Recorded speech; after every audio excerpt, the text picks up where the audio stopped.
comme des passages de la Bible qui avaient été lus.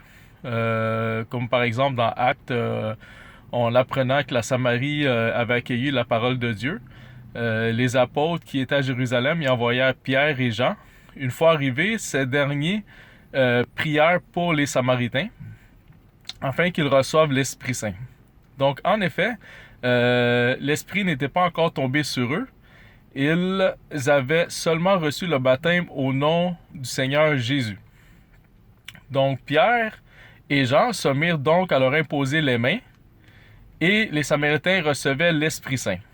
Donc, ce premier passage, c'est sûr, ça pourrait ouvrir le débat sur toute l'importance qui suivant le sacrement du baptême, le sacrement vraiment de la confirmation en tant que tel, pour faire en sorte que suive, c'est sûr, le Saint-Esprit vienne en nous par son invocation, puis bien sûr l'imposition des mains, qui on a pu le voir, qui est vraiment biblique.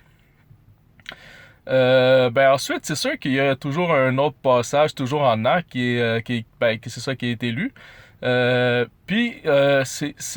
fut pendant le séjour d'Apollos à Corinthe que Paul, à Éphèse, en passant par le haut pays, il y trouva quelques disciples et leur demanda: avez-vous reçu l'Esprit Saint quand vous êtes devenus croyants? Mais lui répondit-il: nous n'avons même pas entendu parler d'Esprit Saint. Paul demanda alors: quel baptême avez-vous reçu? Ils répondirent: le baptême de Jean.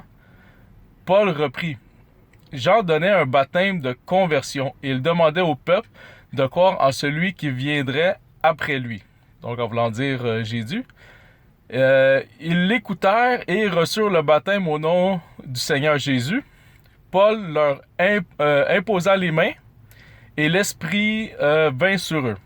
Donc, ils parlaient en langue et prophétisaient. Il y en avait en tout 12 personnes.